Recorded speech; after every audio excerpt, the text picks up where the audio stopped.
खैरापुर का गांव बेहद ही छोटा सा गांव था और इसी गांव में माया अपनी बूढ़ी माँ शोभना के साथ रहा करती थी। शोभना का पति दीनानाथ का कुछ समय पहले ही हार्ट अटैक से देहांत हो गया था, जिसके बाद ही शोभना भी बीमार रहने लगी थी। वहीं माया, जो कि शादी के लायक हो चुकी थी, उसके लिए उसकी माँ लड़के देख रही थी, लेकिन माया ऐसा लड़का चाहती थी जो कि उसके साथ उसकी माँ की भी देख रेख करे। अरे माया, तू समझती क्यों नहीं? तेरी शादी में कितनी दिक्कतें आ रही हैं।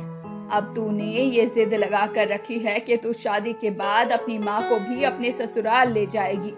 ये शर्त आखिर किस लड़के के घर वाले मानेंगे? माँ, आप भी जानती हैं, मैं आपको छोड़कर तो नहीं जा सकती ना। अरे तो क्या अब मरने का इंतजार है तुझे मेरा? मुझे मरने से पहले तेरी शादी देखनी है। मेरे लिए तू शादी कर ले। तू भी जानती है कि तेरा एक पैर ठीक नहीं है और तेरे लिए इस वजह से कितने रिश्ते आए और गए, और ये वाला रिश्ता तो पक्का था।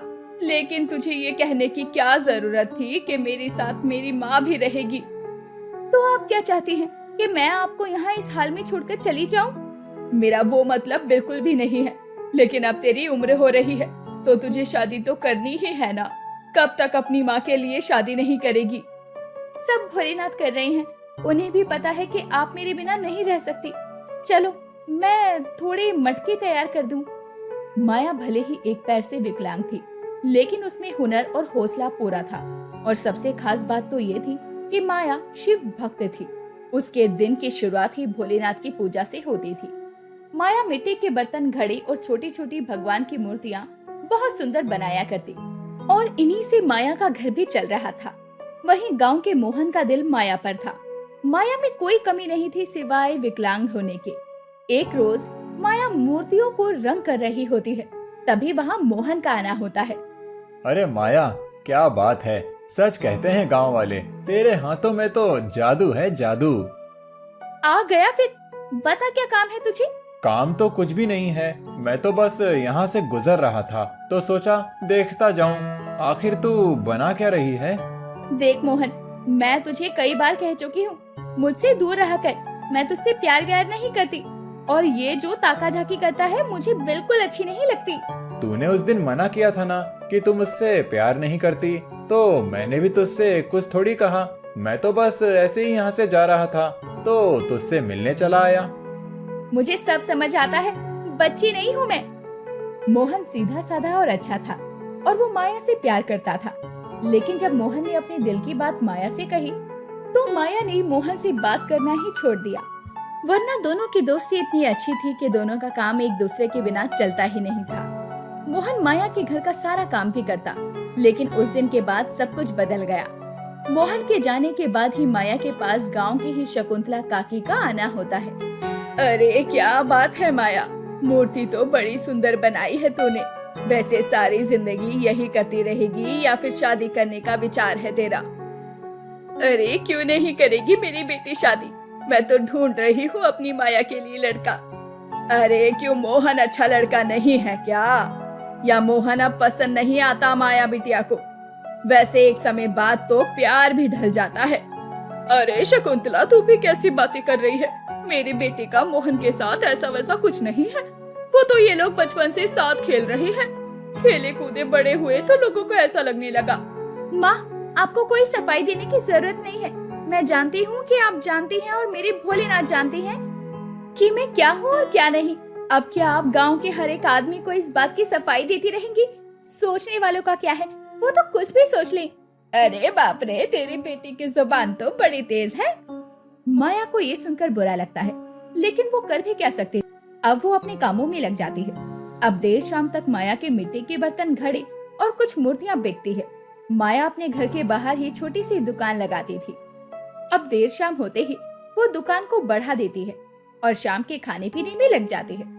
माया का रोज का था, वो अपने मटके की दुकान से इतना तो कमा ही लेती जिससे उसका घर चल जाए। ऐसे ही समय बीत रहा था। एक रोज माया लाला जी की दुकान से आ रही होती है, तभी उसे गांव के ही जमींदार का बिगड़ैल बेटा समीर दिखता है। अरे माया, कहाँ जा रही हो? कहीं उस मोहन से मिलकर तो नहीं आ रही? बेचारा तुम्हारे लिए मरने को भी तैयार है। ये क्या बदतमीजी है? छोड़ो, मुझे जाने दो। अच्छा ले, छोड़ दिया, लेकिन ये बैसाखी ये मुझे देती जा। इतना कहने के बाद समीर माया की एक बैसाखी छीन लेता है और माया लड़खड़ा कर गिर जाती है। बेचारी माया, तू भाग भी नहीं सकती और यहाँ तुझे बचाने वाला भी कोई नहीं आएगा। ये तुम क्या कर रहे हो? मुझे घर जाने दो। कमल सुन रहा है ना, कह रही है मुझे घर जाने दो। ऐसे कैसे जाने दो? जाने मन, तुम हो तो बहुत खूबसूरत। माया जमीन पर गिरी होती है और उन बदमाशों से घर जाने की गुहार लगा रही होती है। तभी वहाँ मोहन का आना होता है और वो समीर को आते ही मारने लगता है। अब माया भी जैसे तैसे बैसाखी से उठती है और घर की तरफ जाने लगती है। पकड़ कमल उसे, जाने न पाए वो। और तू साले हर वक्त बीच में क्यों आता है? तुझे तो मैं जान से मार डालूंगा। एक लाचार बेबस लड़की को परेशान करते हुए तुझे शर्म नहीं आती? अरे जिसे आए शर्म उसके फूटे कर्म। मोहन समीर को धक्का देकर कमल को मारने लग जाता है और तीनों में मारपीट होने लगती है और मोहन माया को वहाँ से जाने को कहता है। माया तुम घर जाओ, इन्हें तो मैं देखता हूँ। माया भी डरी सहमी खुद को संभालते हुए घर पहुँचती है और घर पहुंचकर अपनी माँ से लिपटकर रोने लगती है। अरे माया, क्या हुआ तुझे? रो क्यों रही है? माया कुछ बोल, क्या हुआ? माँ, वो जमींदार का बेटा समीर, वो उसने मेरे साथ जबरदस्ती करने की कोशिश की। अगर सही समय पर मोहन नहीं आता तो ना जाने क्या हो जाता। माँ, क्या तू ठीक तो है ना? तभी वहाँ मोहन आ जाता है। मोहन के कई जगह चोट लगी थी। शोभना मोहन को देखकर खाट पर बिठाती है और उसे पानी देती है। तुम ठीक तो हो ना माया? उन्होंने तुम्हारे साथ कुछ किया तो नहीं? मैं ठीक हूँ और मेरी जान बचाने के लिए शुक्रिया। अब तुम जा सकते हो। ये तू क्या कह रही है? उसने तेरी जान बचाई है और तू है कि उसे यहाँ से जाने की बोल रही है। मदद के लिए मैं मोहन को पहले ही धन्यवाद कह चुकी हूँ। मोहन भी माया की बात सुनकर बिना पानी पिए और बिना कुछ बोले वहाँ से चला जाता है। अब देर रात माया को नींद नहीं आती और वो अपने भोलेनाथ से नाराजगी लिए सोने की कोशिश कर रही थी, लेकिन तभी उसके घर के पास कुछ टूटने फूटने की, गिरने की आवाज आती है और जब माया उठकर खिड़की से बाहर की तरफ देखती है तो उसे समीर अपने दोस्त कमल के साथ माया के मिट्टी के बर्तन और घड़े तोड़कर जाता हुआ दिखता है। ये सब देखकर माया और दुखी हो जाती है। अब माया रोते हुए भोलेनाथ की मूर्ति के पास जाती है और रोते हुए भोलेनाथ से कहती है, भोलेनाथ, आप मेरे साथ ऐसा क्यों कर रहे हो? क्या आप मुझे उन गुंडों से बचा नहीं सकते थे? और अभी ये जो वो लोग कर रहे हैं, क्या ये सही है? आपने ये सही नहीं किया। मैंने सोचा नहीं था कि आप मेरा साथ नहीं देंगे। अब माया भी भोलेनाथ की फोटो के आगे रोती रोती सो जाती है। पास ही माया की बैसाखी पड़ी होती है और जब सुबह शोभना माया को उठाती है तो माया उठती है, लेकिन बिना बैसाखी के। जब वो चलने की कोशिश करती है तो उसका पैर एकदम ठीक हो चुका था और वो खुशी से अपनी माँ को कहती है, माँ, मेरा पैर ठीक हो गया, मेरा पैर ठीक हो गया। मुझे तो विश्वास ही नहीं हो रहा।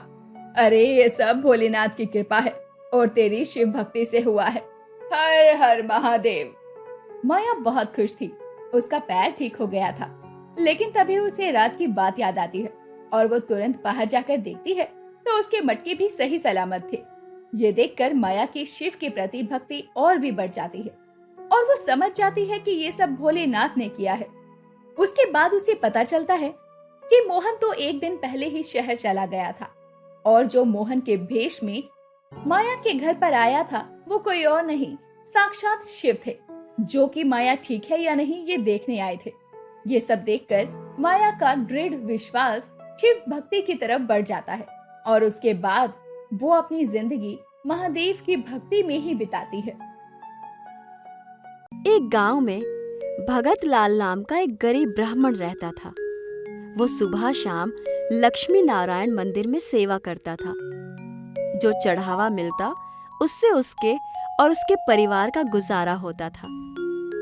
कभी कभी किसी गांव वाले के घर पूजा कथा करने का काम मिल जाता तो उसे कुछ रुपए अलग से मिल जाते थे। उसकी पत्नी रमीला भी उससे कहती रहती थी, इस तरह कैसे गुजारा होगा हमारा? जैसे मेरे प्रभु चाहेंगे वही होगा।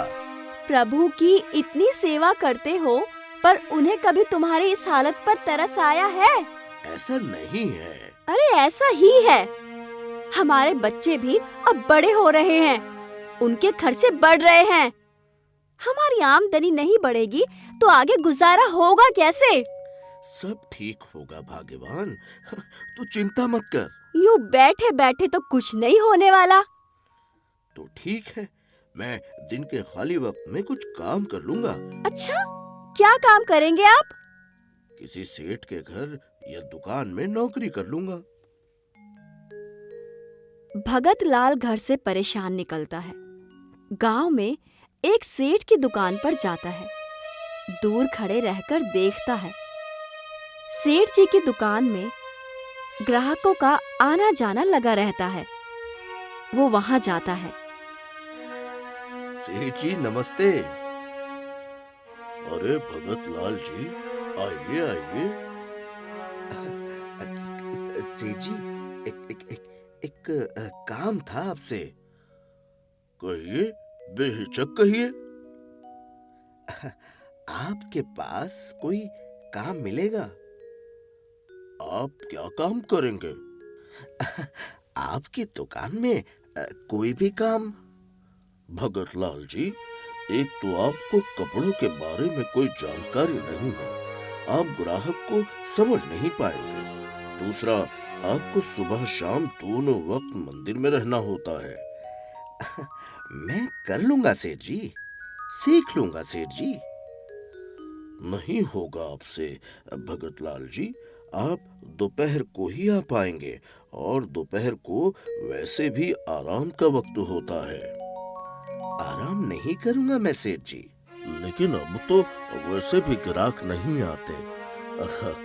माफ कीजिए, मैं कुछ देर के लिए ही केवल आपको नौकरी नहीं दे सकता। भगत लाल वहां से निराश होकर निकल जाते हैं। वो गांव के दूसरे सेठ की दुकान पर जाते हैं, परंतु उन्हें कहीं भी आधे दिन के लिए काम नहीं मिलता। वो मंदिर जाकर बैठ जाते हैं। हे नारायण, इस गरीबी से मुक्ति दीजिए मुझे। वो लक्ष्मी नारायण जी की मूर्ति के सामने फूट फूट कर रोने लगते हैं। तभी उन्हें एक आवाज सुनाई देती है। भगत लाल, तुम माँ लक्ष्मी की पूजा करो। अगर वो प्रसन्न होगी तो तुम्हारी गरीबी दूर हो जाएगी। कौन? मैं स्वयं नारायण बोल रहा हूँ। मैं आज से लक्ष्मी जी की पूजा करना शुरू कर देता हूँ। भगत लाल घर आ जाते हैं।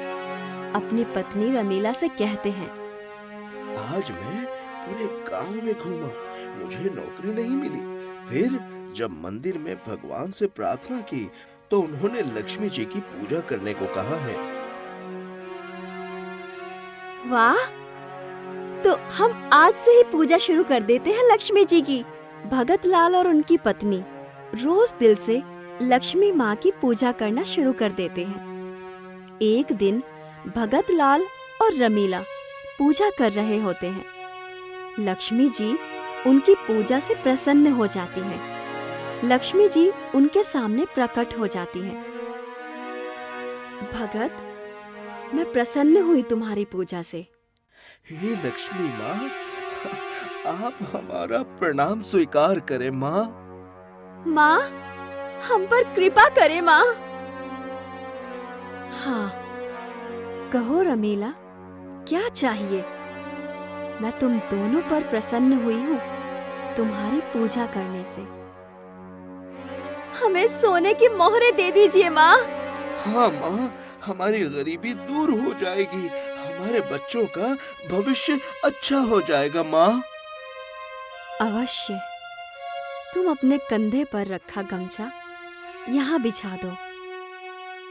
भगत अपने कंधे से लाल गमछा उतारकर देखता है। वो पुराना था, एक जगह से फटा हुआ था। वो मंदिर के फर्श पर उसे बिछा देता है। लक्ष्मी जी उसमें कुछ सोने की मोहरें डाल देती हैं। रमीला खुश हो जाती है। उसकी आंखों में लालच आ जाता है। वो लक्ष्मी जी की तरफ देखती है। लक्ष्मी माता जी, थोड़ी और दे दीजिए। लक्ष्मी जी रमीला को देखकर और थोड़ी मोहरें दे देती हैं। रमीला और खुश हो जाती है और कहती है, थोड़ी और दे दीजिए लक्ष्मी माता, हमारे बच्चों के भविष्य के लिए दे दीजिए माँ, कृपा कीजिए। इतनी बहुत है, थोड़ी और माँ, बस थोड़ी और कृपा कर दीजिए माँ। देती हूँ, पर तुम्हें कह देती हूँ कि तुम्हारे घर पहुँचने तक रास्ते में इनमें से एक भी गिरनी नहीं चाहिए। अगर एक भी सोने की मोहर इसमें से गिर गई तो तुम्हारे घर पहुंचने से पहले बाकी सारी मोहरें वापस मेरे पास आ जाएंगी। नहीं गिरेंगी माँ, आप बस दे दीजिए।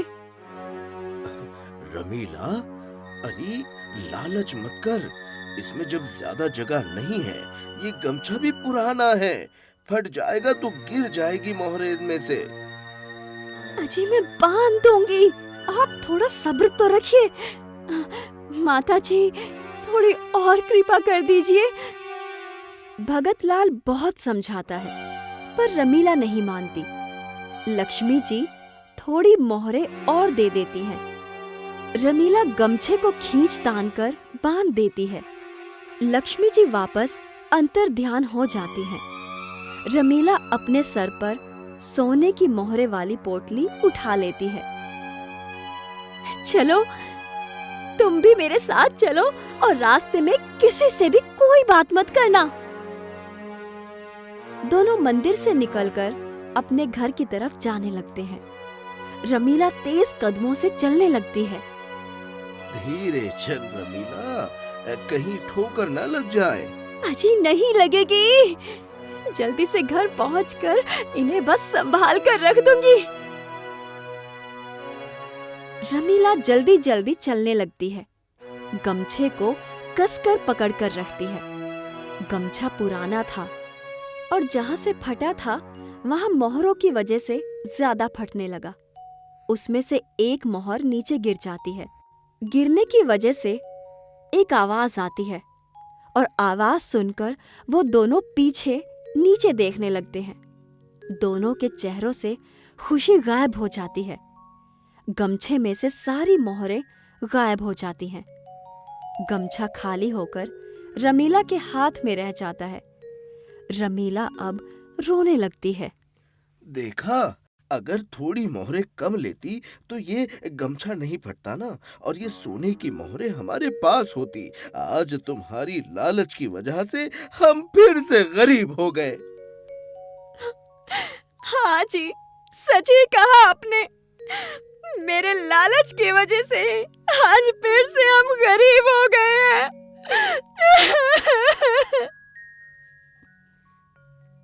भगत लाल और रमीला उदास होकर वापस अपने घर की तरफ जाने लगते हैं।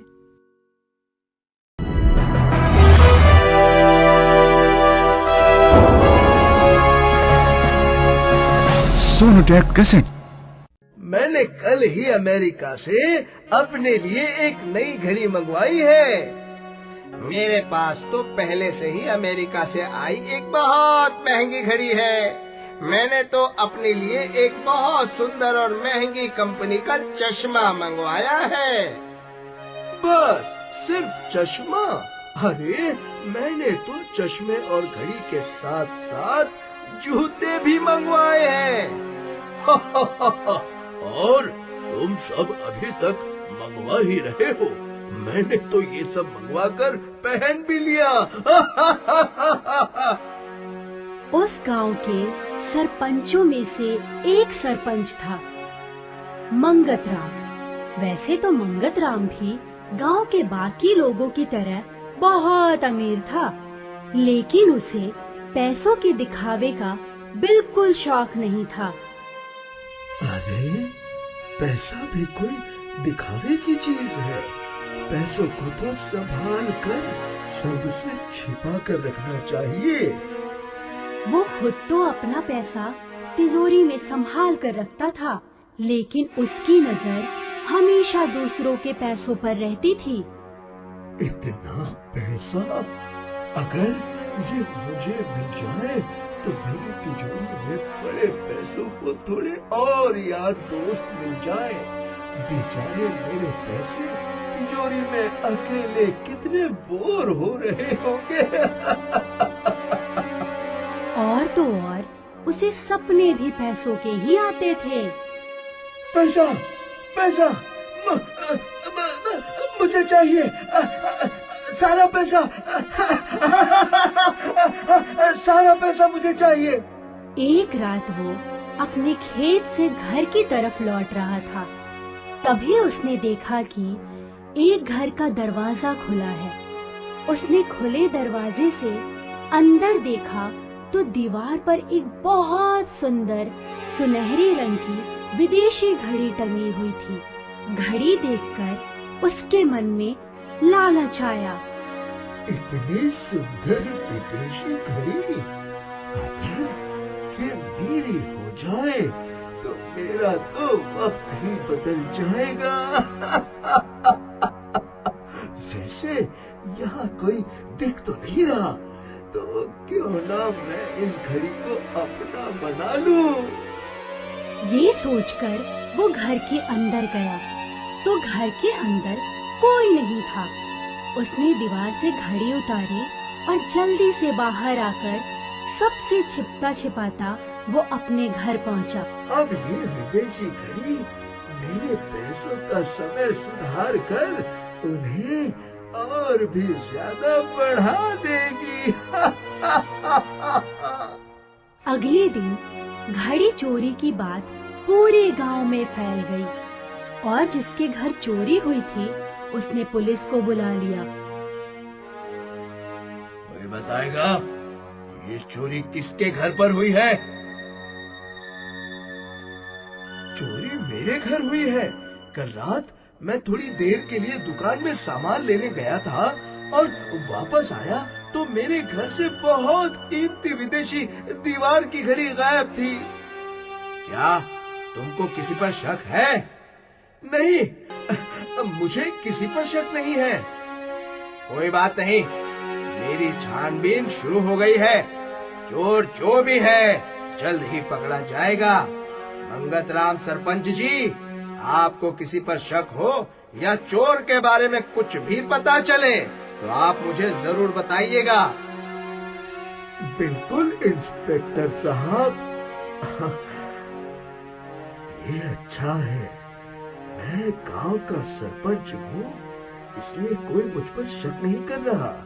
वैसे अभी तो मैंने बस एक घड़ी ही चुराई है। अभी तो इस गांव में चुराने के लिए बहुत कुछ है। क्यों ना मैं वो सब भी चुरा लूं। और वैसे भी गांव के सरपंच पर किसी पर शक नहीं होगा। उस रात उसने फिर से किसी के घर से कीमती जेवर चुरा लिए और अगले दिन पुलिस आई तो उनके सामने सरपंच बनकर दुखी होने का नाटक करने लगा। इंस्पेक्टर गोपी कृष्ण जी, आप जल्दी से इस चोर को पकड़िए। मुझे गांव में हो रही चोरियां देखकर बहुत दुख होता है। हाँ। इस तरह उसने पहली चोरी अनजाने में की, लेकिन अब दूसरी चोरी करने के बाद वो पूरी तरह से चोर बन चुका था। अब वो रोज रात को मौका देखकर चोरी करने लगा। पैसा कभी ज्यादा नहीं होता, पैसा हमेशा कम ही होता है और हमें पैसे जोड़ने के लिए हमेशा मेहनत करती रहनी चाहिए। इस तरह उसने इतनी चोरियां की कि उसे अब एक नई तिजोरी खरीदनी पड़ी।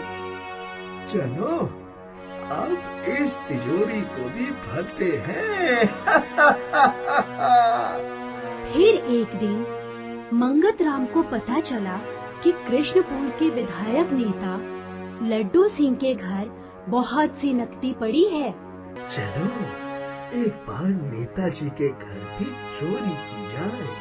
उन्हें वोट तो बहुत दे दिए, अब जरा उनसे वोट ले लिए जाए। ऐसे भी कहाँ किसी को मुझ पर शक होगा। इसके बाद वो नेता लड्डू सिंह से मिलने के बहाने उनके घर गया और फिर जैसे ही उसे मौका मिला वो नेताजी के ऑफिस में गया और उसने तिजोरी से नोटों से भरा बैग निकाल लिया। माफ कीजिएगा नेता लड्डू सिंह जी, लेकिन मैंने जो नई तिजोरी खरीदी है ना, उसे भरने के लिए मुझे आपकी तिजोरी खाली करनी पड़ेगी। फिर उसने सारे नोट अपने साथ लाए एक झोले में डाले और पीछे के रास्ते से वो छिपता छिपाता लड्डू सिंह के घर से बाहर निकल गया। अगले दिन हमेशा की तरह चोरी की बात पूरे गांव में फैल गई और गांव वाले इंस्पेक्टर गोपी कृष्ण और मंगत राम नेता लड्डू सिंह के घर आए। अब चोर ने मेरे घर में चोरी कर ली। हाँ लड्डू सिंह जी, वो चोर आपके भी करारे करारे नोट ले गया। अरे अभी तक तो मैंने उन नोटों को ठीक से देखा भी नहीं था। मंडी से लाकर सीधा उन्हें तिजोरी में रख दिया था और वो चोर उन्हें ले गया।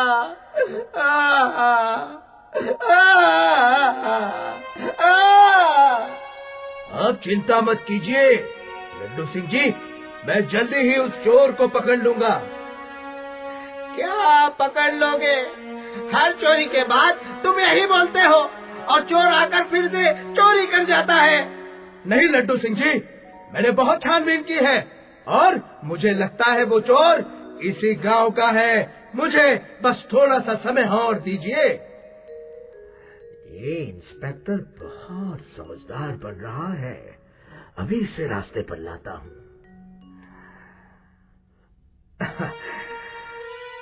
मुझे तो लगता है ये पुलिस वाला चोर के साथ मिला हुआ है, नहीं तो गांव में इतनी चोरियां हो जाए और पुलिस चोर को पकड़ न सके। ऐसा भला कैसे हो सकता है? आप सही कह रहे हो सरपंच जी। हाँ नहीं सरपंच जी, मैं चोर के साथ नहीं मिला हुआ हूँ। अच्छा, तो फिर अब तक चोर को पकड़ा क्यों नहीं? हाँ चोर चोर मौसेरे भाई, हाँ मैं तुम्हें अभी नौकरी से निकालता हूँ। इस तरह मंगत राम ने ईमानदार इंस्पेक्टर गोपी कृष्ण को नौकरी से निकाल दिया और खुद एक बार फिर से बच गया। नौकरी जाने से गोपी कृष्ण बहुत दुखी हुआ। नौकरी जाने से ज्यादा मुझे इस बात का दुख है कि लड्डू सिंह जी ने मेरी ईमानदारी पर सवाल उठाए।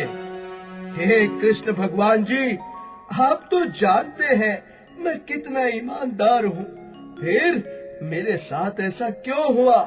अब आप ही मुझ पर लगा ये बेईमानी का दाग मिटाइए और मेरी नौकरी मुझे वापस दिलवाइए।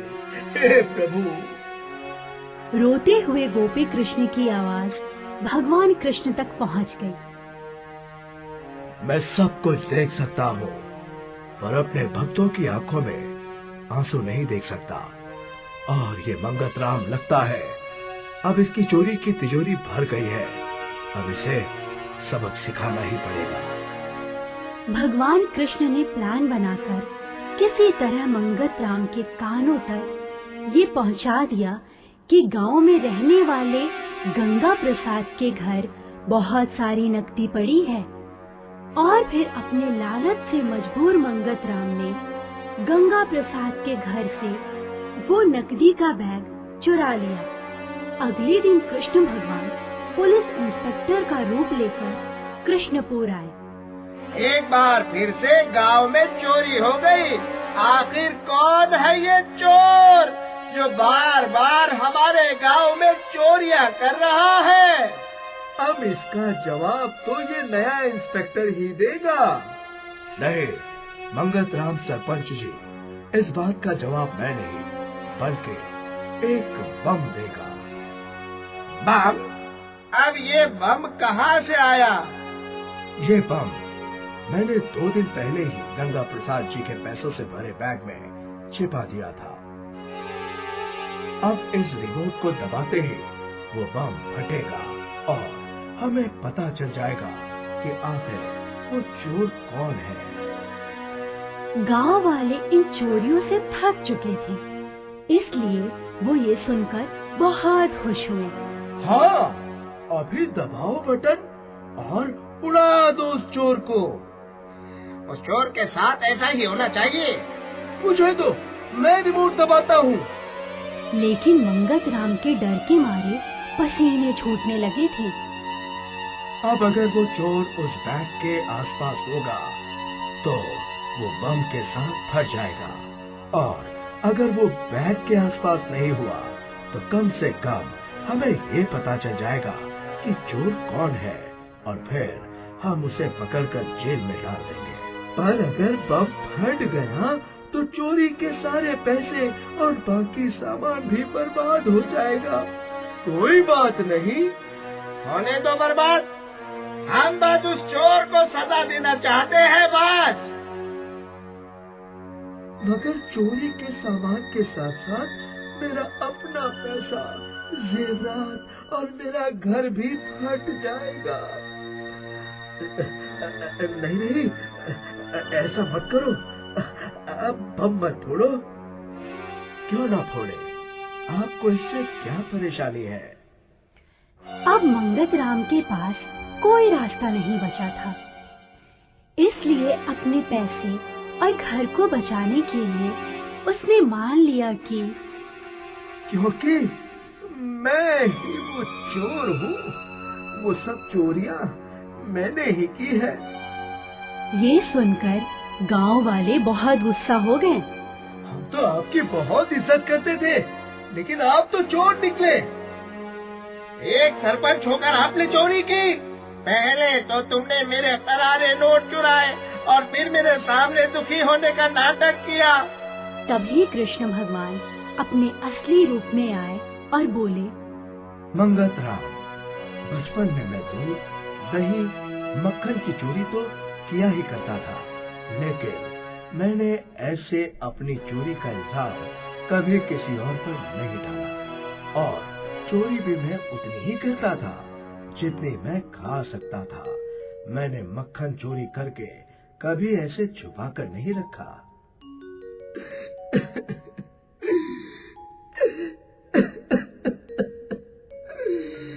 मुझे माफ कर दो भगवान जी, मुझे माफ कर दो। पहले तुमने चोरी की और फिर गोपी कृष्ण जैसे ईमानदार पुलिस वाले को भी नौकरी से निकलवा दिया, इसलिए अब तुम्हें माफी नहीं मिलेगी। अब तुम्हें जेल जाना पड़ेगा।